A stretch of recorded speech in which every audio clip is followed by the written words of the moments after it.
Memang dia tadi kalau buat di-update kan kita ya. Hmm? Iya. Tapi ya ini sering di-update ya. Loh, Karena kan kita harus ini nggak usah jalan dikerjain. kemarin. Ya udah, oke. Kita langsung, ya udah, ini di skip. Ini nggak ada sih. Dia bilang di Oke. akhirnya 56 bahas apa? 5 itu bahas success criteria. Jadi Oh, itu tanggal 14 success itu ya. apa? Dia berpengaruh banget sama yang ngebuat. Jadi ada product manager, ada AI engineer, ada yang tadi ethics, responsible AI stakeholders. Jadi untuk produk yang bagus di 3 role ini memiliki peran penting. Perannya tuh apa? Jadi ada beberapa hal yang mau diincer. Jadi traceability ini yang diperhatikan, ada output quality, operational efficiency, dan ethical adherence. Jadi traceability itu apa? Traceability itu dari depan sampai belakang kita bisa lihat user input apa, datanya apa, kemana, terus ada di step mana, terus kalau gagalnya di mana, terus gagalnya kenapa nih? Itu traceability. Kalau tiba-tiba hilang, misalnya di input output di tengah-tengah ngapain nggak ada yang tahu, wah itu pusing, itu nggak traceable namanya. Nah output quality begitu keluar, dan keluarnya tidak melulu cuma di hasil akhir, kadang di antara task itu juga bisa kita cek output quality-nya gimana, udah sesuai apa belum. Nah kalau ini operational efficiency itu uptime, habis itu harganya, biayanya, kecepatannya. Jangan ya kayak Langflow nih nunggu setengah jam. Kalau kita nunggu API harus, ya siapa sih yang menunggu web ngeload 10 menit atau nunggu balik data 10 menit gitu kan. Harus diperhatikan apa yang kita kerjakan, waktu tunggunya berapa nih targetnya.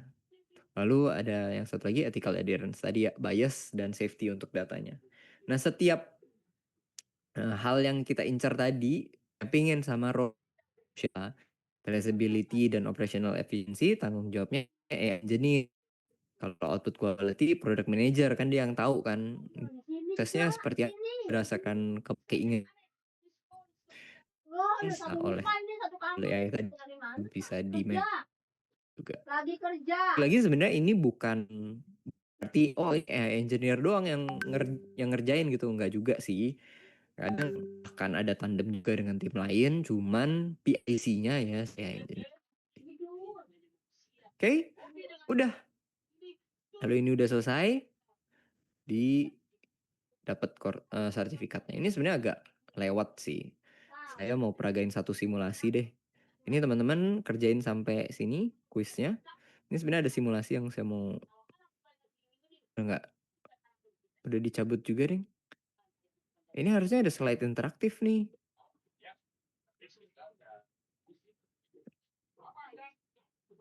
Ini bentar saya refresh deh. Kayaknya either saya salah buka atau ada update dari skills build.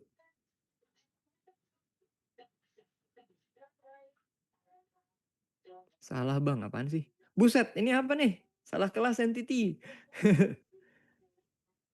Simulasi Watson AI nggak usah. Kalau modelannya kayak gini, ini nggak usah. Oke. Jadi teman-teman bisa lihat nih ya, ada simulasi di antara ini ada simulasi. Now you try it gitu ya. Nah ini oke, kalau ini dikerjain nih. Ini saya kerjain bareng deh. Kita kerjain bareng ya sama-sama. Ini sama kayak kemarin, ya berarti tadi saya punya ngelotnya nggak benar. Ini adalah kita mau deploy AI agent kita di Watson. Walaupun nanti capstone project kita nggak pakai Watson. Nah ini cepet aja, kurang lebih ini apa yang harus diklik. Bisa lihat yang tanda biru ya. Tanda biru information ini apa yang harus diklik. Oke, klik ini. Habis itu ini skip tour. Habis itu view all deployment space. View all deployment ada di mana sih? Kiri. Nah ini dia. Habis itu ini ketik nama. Create dulu. Pilih Dallas. Create ini aja deh. Create. Nah, jadi ini kita pertama pilih kita bikin rumahnya. Rumahnya mau diupload kemana. Nah ini namanya agent lab deployment, kita kasih nama. Itu instance. Nah runtime-nya. Jadi nanti dia pakai Ini biasalah kalau teman-teman familiar dengan JavaScript runtime, nah misalnya kayak gitu. Nah ini Watson AI runtime. Nah ini juga slide interaktif jadi nggak beneran.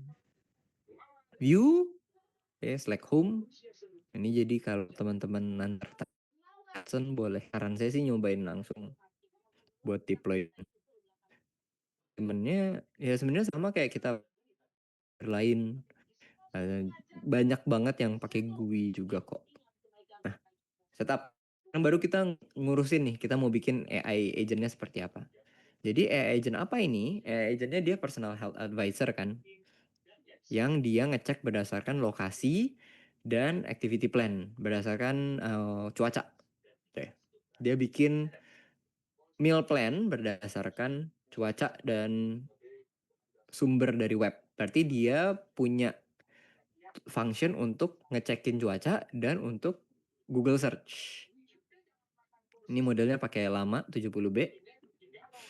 Nah ini instructionnya nih, sistem promnya nih. Sistem promnya personal health advisor, help user ini, daily schedules, and meal plan. Advice-nya apa? User preferences, jadi harus adapt terhadap fitness level mereka, dan cuaca di lokasinya. Ya dong, musim dingin disuruh makan es krim gitu kan, lucu juga. Atau musim panas disuruh makan sop panas kan, aneh.